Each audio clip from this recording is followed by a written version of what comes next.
development. And I feel that we're all here to learn, not just on our own, but we're all meant to learn from each other as well.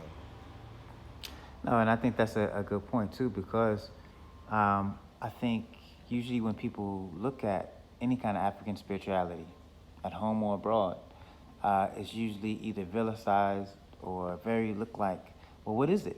Well, is that's not who I am. I'm not from there. That has nothing to do with me. But in reality, I think in a lot of ways, as you speak about in your book, you know, um, like for me, my grandmother used to put black eyed peas at the back of the house, cooking at the first part of the year for the ancestors, right? So then what do we do in Ifa? We have that akara, we have those things that are correlated. And what's your take on that specifically when, What I would say is that in some ways, or sometimes in many ways, there are things that connect us to this African past that we may not be aware of. You see what I'm saying? But they're there. It's just that we don't think about it, and no one points it out to us. And so we think, oh, it's not there. Oh, we're so far removed. But it's not true. So, for example, I'm from St. Croix, Virgin Islands. So, outwardly, when you look at a place like the Virgin Islands, maybe compared to places like Trinidad or Cuba or whatever, someone might say, oh, um, this particular tradition, in fact, Yoruba-based spiritual tradition, is not strong there. I mean, historically, like you could go to Cuba and you could see all these lineages, or Trinidad and see all these lineages. And so you come to St. Croix, you don't find that because you don't, because a lot of there's just so much Roman Catholicism there and all of that. However, you'll find it in different ways in terms of our connection to nature. All right? So back home, people don't, growing up, nature was what we did, but we don't talk about it. So our parents wouldn't say, well, you need to spend time in nature. Well, or these forces are this or that. No, but it's what we did.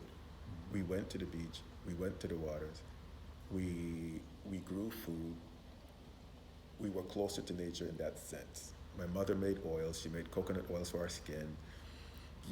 So there's this relationship to nature, which at the end of the day is what these traditions are all about. I mean, and so in a way, where I'm from, people do practice, except they don't call it that, they don't think about it, and they have a deeper connection to it in a sense, whereas for other people it's more of an intellectual thing. They talk about it, they do workshops on it, but back home, this connection is lived. This is our grandmothers, our grandfathers, they lived this connection. They weren't talking about it. exactly? They maybe, okay, they didn't have these names for these Orisha, these forces, but they understood the power of the sea and what it could do for us. They, they, they grew their foods. They had to. There was no choice. So the And connection has always been there. That's my point. no, it's true too. I mean, my within my family, herbs are deep. We definitely 10 generations of herbs and things like that. And so it's like it wasn't something that you had to go out to a school and learn. It was like, my grandmother took care of me. You had to learn it because she had people that came through. She had people to clients that came through that dealt with herbs, and they had no other alternative at that time for money wise or otherwise. And then so that's what I really appreciate about the book as well. Is taking us on a journey, not just through the Kings River, but our Kings River every day. Yes. Everything that we really have to kind of progress and go through in our challenges and our triumphs Yes. in our daily life. And in closing, what would you say would be the most inspiring note of not only creating this book, but also of your journey as a Babalawo? It's a good question. I would say that the one thing that I stay with and that I've learned is that we're always in need of inspiration, all of us. There never comes a time when we could say um, we don't need inspiration anymore. So inspiration is the food from the ancestors, or the food from the Orishas, or food from God, whatever you want it, whatever you call it. That spirit our spirit needs to be renewed every day because our souls are seeking a chance to evolve. And without inspiration, there's that temptation that of getting stuck in a place where we don't have to be stuck in a place.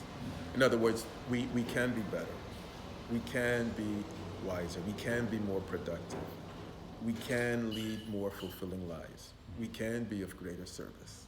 We can give back. We can touch other people. You know, and so it's staying in that state of, or being open to inspiration and doing our best to offer that inspiration and encouragement to other people. So how can one get in contact with you? Through the website acrossthekingsriver.com. That's one way. My cell phone number is 510-388-5500. And I'm pretty accessible. When people write me, I just do my best to write them back. You know, so I'm not someone that's, you know, not accessible.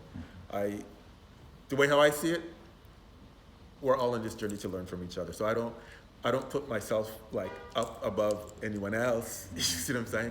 I see myself as, hey, I'm here. I've learned some things, and I'm still learning some things. I'll share what I found helpful and useful, and I hope you can do the same. Thank you. I appreciate you taking the time.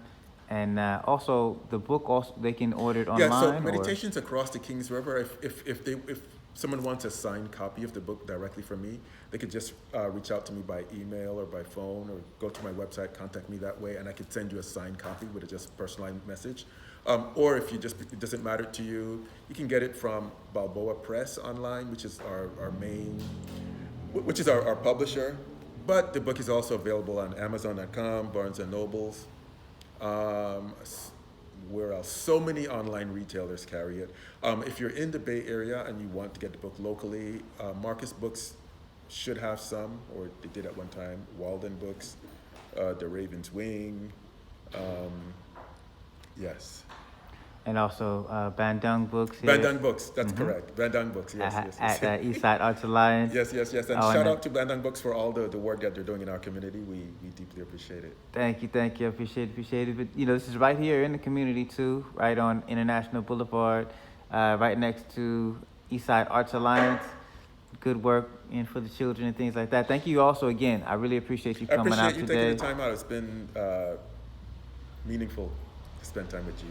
Appreciate it. All right. You have a good one. Odabo.